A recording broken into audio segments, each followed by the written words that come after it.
Hello, welcome to the Roundhouse podcast with Paul Solentrop of Wichita State University Strategic Communications. Thank you very much for listening. Our guest today is softball associate head coach Elizabeth Economon. Elizabeth is entering her 9th season with Wichita State. Fall practices are underway at Wilkins Stadium. Shockers will play McLennan Community College at 1 p.m. Saturday. Sunday at 3 p.m., the Hornets of Emporia State visit, and then you might want to circle on your calendars October 16th. That's when Oklahoma State comes to Wichita. Elizabeth is making her 8th appearance on the podcast, so she is first among all Shocker coaches, and she is running away from track coach and YouTube sensation John Wise. He's in second place and falling farther and farther behind. Last spring, Shockers went 29-25-1, 15-11-1 in the American. 7 Shockers returned from that team, including pitcher Riley Neihart. She was conference co-freshman of the year. Center fielder Jodie Epperson, who hit .290 with 8 home runs. Brookelyn Livanec, who earned a spot on the conference all-freshman team. Catchers Gabby Scott and Caitlin Beckerly are back for their sophomore seasons. Pitcher Ava Sliger was second on the team in innings pitched last season. She was also a freshman. Prominent Shockers not returning: outfielder Lauren Lucas. She hit .379 with 13 home runs, wrapped up one of the program's best careers. Infielder Taylor Solachik, who led WSU with 15 home runs. Outfielder Ellie Eck, third baseman Kristen Nelson, and second baseman Sammy Hood. Elizabeth, there's 14 newcomers on the roster, 5 freshmen, 9 transfers. That's more than in recent seasons for softball at Wichita State. How did the coaching staff go about getting people on the same page when you convened this fall? Yeah, I think it was something new for us. We haven't had this big of a turnover in my 9 years, and I think that's maybe a little more normal in the landscape of college athletics now, but we took the approach of, we're going to have 14 new kids. Let's go and do individual workouts for 4 to 5 weeks and extend that period of our practice, so 8-hour week, a little bit longer than we normally would, just so we could get everybody on the same page from skill work and team chemistry and getting to know each other. And so far, I'd say it's been really successful. It's been a lot of fun to be a part of. We start team practice tomorrow, so we've been getting after it in individual skill workouts as far as with hitting, defense, pitching, catching. So it's been really fun to watch them kind of all figure out our language, our terminology, our drills, kind of how we work on a day-to-day basis. It's pretty exciting. So when you go through this process of so many newcomers, do you kind of self-scout and evaluate and say, well, it might be more effective if we're teaching it this way just because we have such a big group of newcomers? I think Coach B does a pretty good job of really knowing her personnel, student athletes and coaches, and so we kind of all in our little areas of expertise kind of have a plan of attack. Excuse me. So, and she lets us kind of run with that and figure out what's the best approach, to get all the hitters on the same page, and where should we start with the catchers, and what do we think we need to do first with the pitching staff. So we meet as a staff weekly and kind of go through everybody individually and talk about what we have to cover, what we need, what we can delay a little bit, but what we need to, all the boxes we need to check before we start team practice. And I think we've all done a pretty good job of getting a lot of work done in the first 4 weeks, and I know everybody's excited for team practice to start tomorrow. How about the schedule? Does that change at all in the fall, the outside scrimmages, because of the composition of the roster?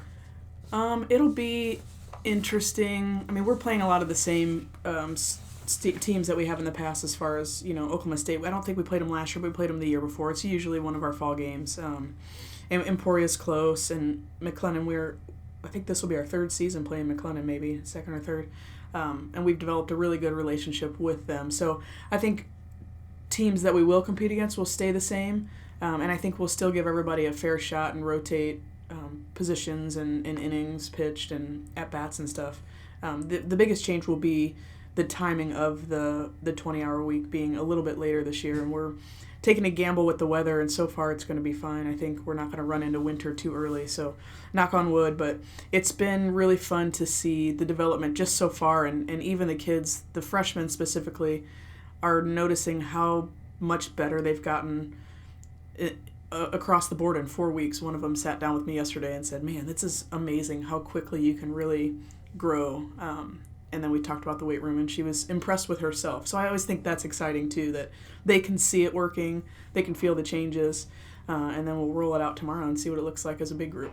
Wichita State, they will continue the fall schedule later in October. Southern Nazarene and then several junior colleges, Hutchinson and Butler among them, before wrapping up on November 6th. So let's start with the infield. All 4 starters from last season are gone. That's an area where you went for some transfers. Asha Moore is a sophomore first baseman. She played at North Texas. And then Trinity Allen from aforementioned McLennan Community College. She was National Player of the Year. You have a new shortstop, Chloe Ryan. She was the Atlantic 10 Defensive Player of the Year at St. Louis last year. Take us through the infield. Yeah, it's going to be a new look infield. If you're used to watching us, this will be brand new. And we did bring in some veteran leadership. Obviously, Chloe Ryan is a senior, has 1 year left, has had a lot of success defensively at her past institution. So she comes in and doesn't maybe have the nerves that a freshman would have or an underclassman. So she's going to be good. We didn't mention Jonna Schrader came over from Stanford, and she can play the left side of the infield as well. I think she can play short or third. And to be honest, could play first as well. But Asha and Trin seem to have a pretty good idea of what's going on over there. So yes, we brought in, that's 4 transfers. We also have Skylar Rogers, who's a freshman, Cammie Smith, who's a freshman, and Kinsey Woody, who's a freshman that could play in the infield as well.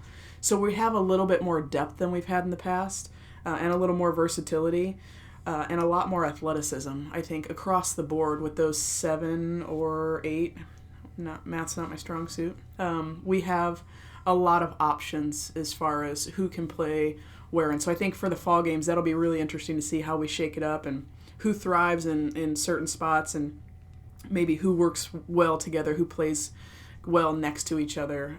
But it's going to be different. And I watch the defensive practices because I think they're exciting. I don't tend to dabble too much, but I watch, and I've really enjoyed watching them play softball this fall so far. They're making plays that I think are fun and are exciting for the fans, and they're covering a lot of ground, and they've got good arm strength. So it'll be different, and I think different is good for us right now.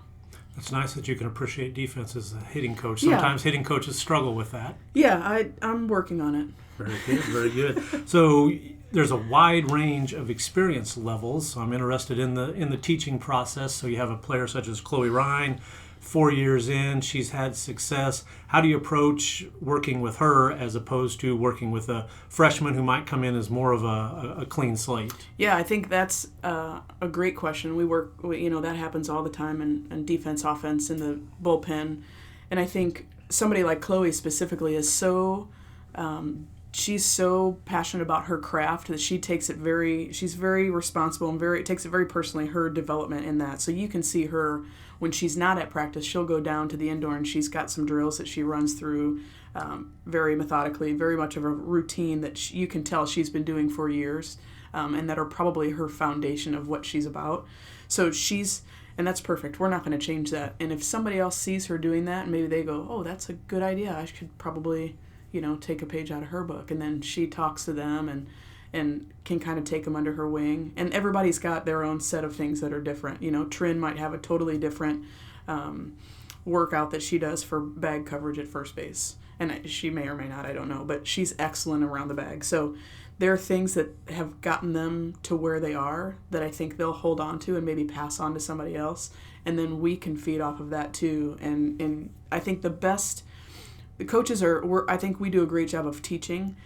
When the athletes really open up their mind and want to learn and then start talking to each other, I think that's when the real growth happens, that they can, take ideas from other people or things that work for somebody might be, the missing link of what they've been waiting for a year to figure out how to make this, how can I get better? Maybe just common terminology or language or working with somebody that's been taught a different way can really open up or unlock the next level of their game. So getting them all with different backgrounds and different ages and different experiences and getting them to work together, I think sky's the limit. So it's pretty fun to watch and see who opens up and who grows quickly. Let's go to the outfield. Jodie Epperson is back. Morgan Lloyd started 2 games at designated player last season before an injury sidelined her. You have another McLennan Community College transfer that figures in the outfield, Michaela Tosh. She hit .433, earned Gold Glove and All-American honors at McLennan. Take us through the outfield for Wichita State. Yeah, outfield, it will be different again. Jodie obviously returns and is the quickest one out there, covers all kinds of ground, hit really well. I think she wants to do better offensively this year, and I think she will. She's been in a lot doing extra work, and just, she's around. She's at the new indoor, which everybody wants to be at because it's outstanding, but she's hanging around a little bit because I know she was not satisfied with her season, although it was just fine. But she'll do, she's going to be tough to beat out in center field. Morgan is coming off of an injury or surgery, and she's full go now, so she's getting the rest off, getting back into it. But she brings a left-handed bat that we didn't get to use that much last year, so I'm always excited about that possibility. She runs well, so there's definitely some athleticism there. Brooke is coming off the most experience, maybe from the freshman, from being a DP. Almost, once we got rolling, she, I think, was kind of the steady DP option for us. Hit .360, I think, 364. 364, 8 doubles, yes. Yeah, not a ton of power, but was on base a lot. So that's something that she's been working on, and she had a little setback, and she's full go now too, but she's dedicated to getting back to where she was, getting her body full strength. And so I know digging in and getting a little more power out of her is something that she wants and I want. So, but she's got a ton of at-bats to put under her belt that definitely will help her in the future. Michaela Tosh is a beast physically. We're really excited about her. Swings the bat well from the right side, plays well in the outfield, covers a lot of ground. She's pretty quick, good communicator, good leader, somebody that we're really excited about. And then we also have Mackenzie Rooney, who's a freshman outfielder, another left-handed bat. She's from Kansas, so she's not far from home. She's one that's really noticing some of the changes over the first 4 weeks and has really kind of bought in and is all in and is ready to get to work. So, that crew's been fun to watch, and I always feel bad for them when I watch them. They get a lot of cardio in their defensive practice, just covering that whole green out there. So, but they do it, and they do a really good job. So I'm excited to see what they're capable of. So when you talk about a player such as Brookelyn trying to improve power numbers, we always hear that if you try to hit home runs, you're not going to hit them. Is improving power, is that mostly a strength, physical maturity thing? Is it a controlling the strike zone thing? How do you kind of walk somebody through trying to hit a few more doubles and home runs? Yes, I think all of those things factor in, and everybody's a little bit different. And I joke with Brookelyn about, eating a hamburger and getting a milkshake and really doing a good job in the nutrition category. But she's coming off of an injury and a surgery, and so she's getting her work back in the weight room. So I think working with Coach Horn and getting everything back to 100% where she feels good, and then she can build on that.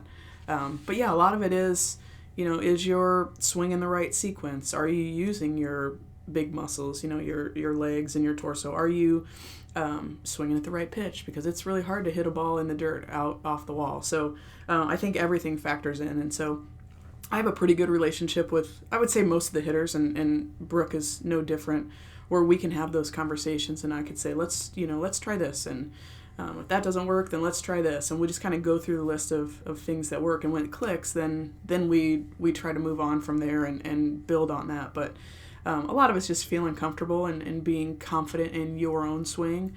And then once you feel good about it, then you can really kind of let it rip and let it loose a little bit. So everybody's a little bit different, but all those things you said are a factor. So Coach Horn does a really nice job in the weight room as far as getting all of the athletes in really good shape to be strong and powerful and explosive. And so that's step one. And then from there we can build just about anything.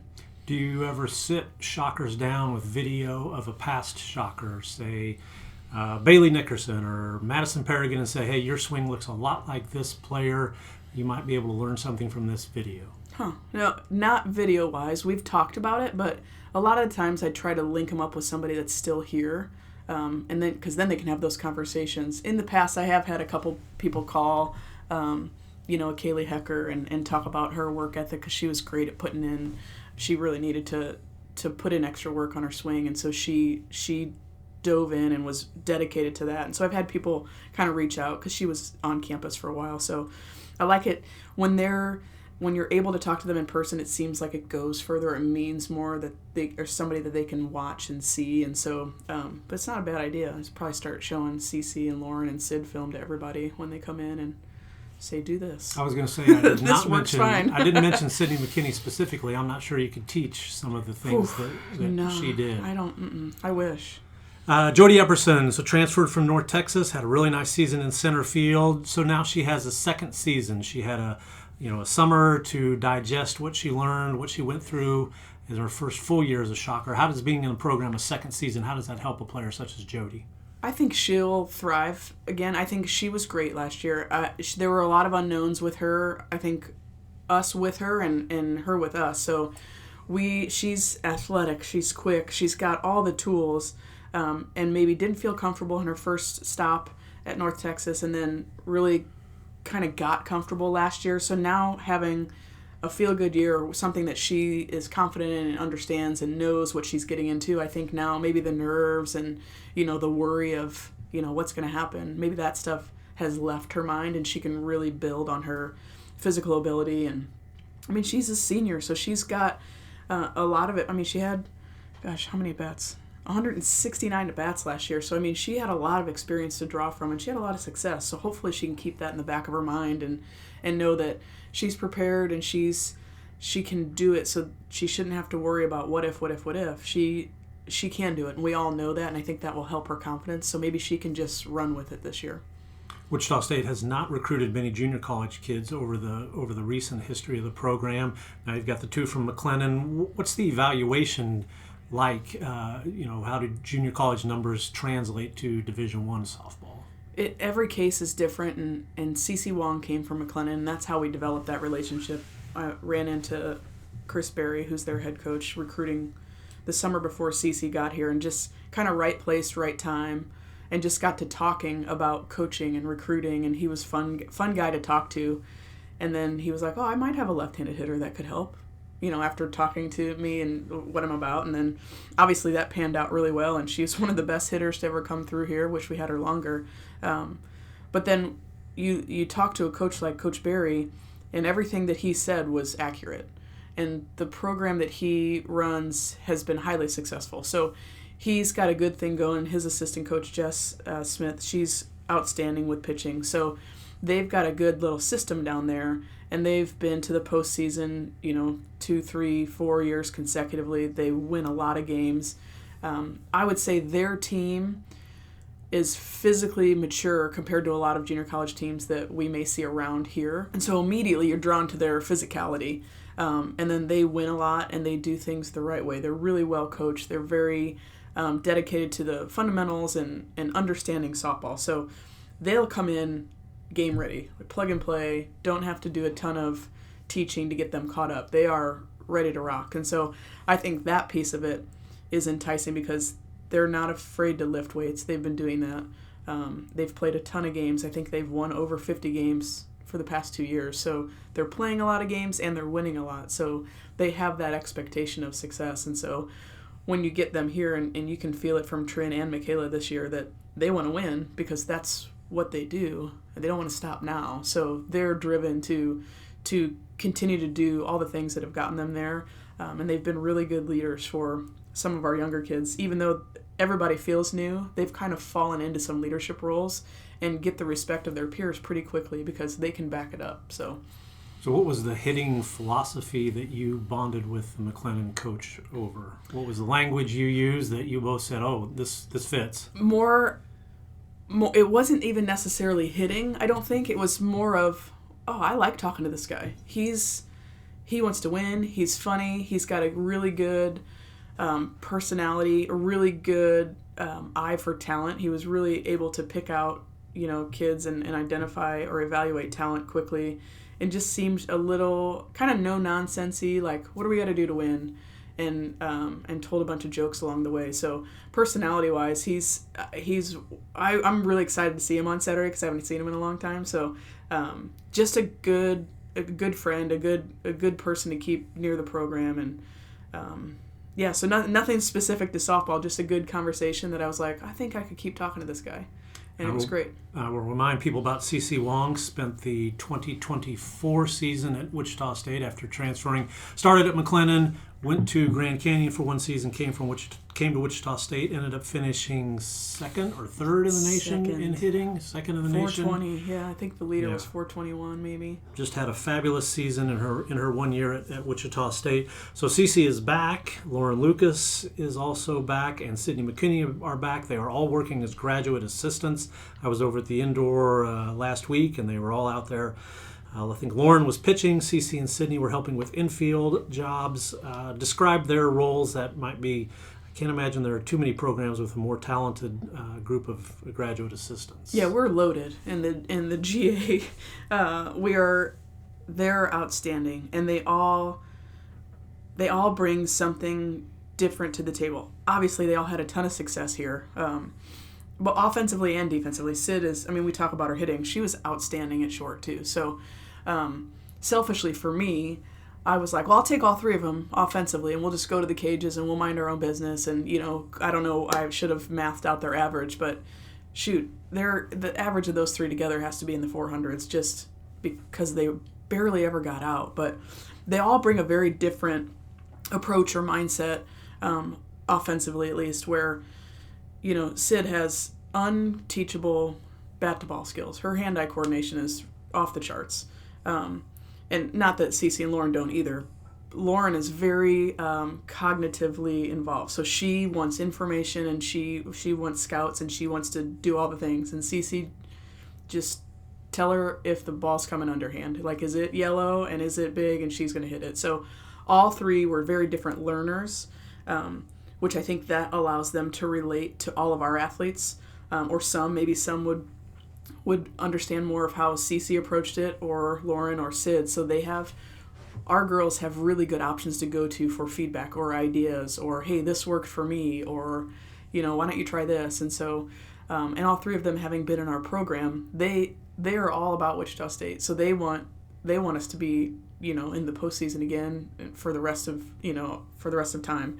So they're invested, and they want to give back because they feel, and I'm not speaking for them, but I feel pretty confident that they would say, they had a great experience, and now they want their turn to give back for what they were given here. So it's fun to watch them, and we've been in our individuals, we've been doing some tough stuff in the hitting individuals, and after our girls are done, those three will stay and run through the circuit and try to figure it out. And then it's fun to listen to them talk because they don't necessarily have anything on the line. Yes, they're all going to go and play. Cece's on Team Canada, Lauren's on the New York Rise, and Sid is with AUSL. So they want to continue to learn and get better themselves, but they'll run through our hitting circuits and then have conversations and think, and say, hey, this might help Asha. This might help Trin. And so then it's pretty fun it's like a classroom every day where they just have ideas, and so we're kind of spitfiring things around, and it's really fun time to be down there. And then you roll them out to defense, and Lauren's great with the outfield, Sid's great with the infield, and Cece's been picking Coach O's brain a little bit in the bullpen, and so she's been kind of helping out and talking to the pitchers and Coach O, and I think that's been a really good perspective because she's seen some of the best pitching in the world, and so she can say, I noticed this, or, Coach O, what do you think about this? And so I think it's been a nice person for Court to talk to, because she doesn't necessarily have a GA dedicated to pitching. Jessie was here last year, but then graduated and I think has gone on to get a real job. So she doesn't have somebody that's with her all the time. So CC popping in has been a really big bonus for Court. So we've mentioned the indoor, which is probably worth a little bit of explanation. Opened last spring, the indoor practice facility right next to Wilkins Stadium. It is now fully up and running. Banners, lights, all the bells and whistles are there. How does having that space next to Wilkins, how does that help preparation? It's ridiculous. We're spoiled rotten. We have come a long way in the 9 years that I've been here. We've always had to be creative with our space and our equipment, and now I feel like we have more space and more stuff than anybody. And sometimes I think, wow, we are really spoiled and we're really lucky, and I hope we don't forget that because, 9 years ago we were hitting in our left field cages, which were really one cage and a half. we had a couple of pitching machines, and we were wearing out Coach B. Coach B was throwing live in the cages all the time, and now we have 4 extra long, extra wide cages in the indoor that we can set up just about anything. And I think our kids, even the new ones that didn't know what it was like last year without it, and obviously Lauren Lucas is probably the one that's been around the longest. I guess Sid returning, so she's seen it the furthest along, but it's a different place, and it's one of the best around. The indoor's getting all the attention. I think our field's pretty good too, so the turf has made a big difference there. The infield plays really well. I think we're very lucky. So from a preparation standpoint, we're able to set up, yesterday we did 3 different cages of a drill and kind of just branched out and looked at it 3 different ways. And then we were able to leave it set up overnight because nobody has to come in and use the facility. So then the girls probably are over there right now trying it again. And so they're getting extra prep because we don't have to move machines and take them across the street or put them in storage or anything like that. So they're getting, they're going to get out of it what they put in, and a lot of them have been hanging around. They're kind of cage rats, and it's easier for them to get the reps they need because there's so much space and so much more time and so many options for machines or live pitching or whatever that we're very productive. I think we're very efficient with our time. We get a lot of work in, and I think we're spoiled. And they were in the process of moving the outdoor cages, which were on that's south, right? Mm-hmm. South end of the indoor. They're on the process of flipping them to the north end of the indoor, outside still, so you'll have be able to use those.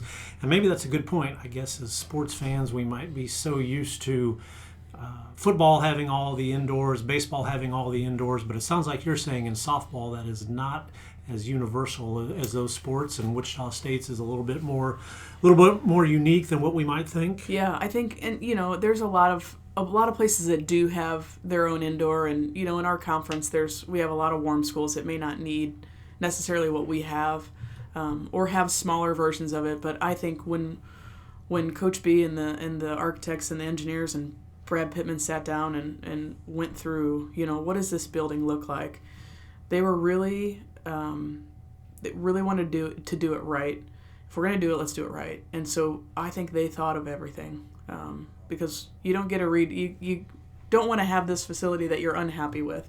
And so they thought of just about everything that I've even come across now that the building's up and running, and it should serve us for many, many years. But from a space, just space alone, it's bigger and has more options for workouts. And if it's rainy, and of course now that we have the indoor, it's been the rainiest September of my 9 years here, I think. So we have taken full advantage of that, but we're able to raise the nets and they can do defense in there. It's a full infield with a little extra. So we won't be able to do a full scrimmage, but we'll be able to do infield defense. Anytime of short game, we can hit live in there because there's a perimeter net. So we're going to be able to, rearrange the cages and set up just about anything we want. The outfield usually gets, shafted in the winter anyway, but there's plenty of things they can do footwork-wise, and just maybe not as applicable without the blue sky, but it's a lot of people have indoor space that they either share with a baseball team or is smaller than what we have, so we've kind of got the best of all of it. And then plans call for locker room, offices, team room, all that kind of stuff as part of continuing improvements at Wilkins Stadium. I'm sure there's someone in the WSU Foundation who would love to take your phone call if you'd like your name on a hallway or yes, a locker room or please. A refrigerator or a nutrition area Anything. or whatever, as they're really trying to upgrade and renovate Wilkins Stadium.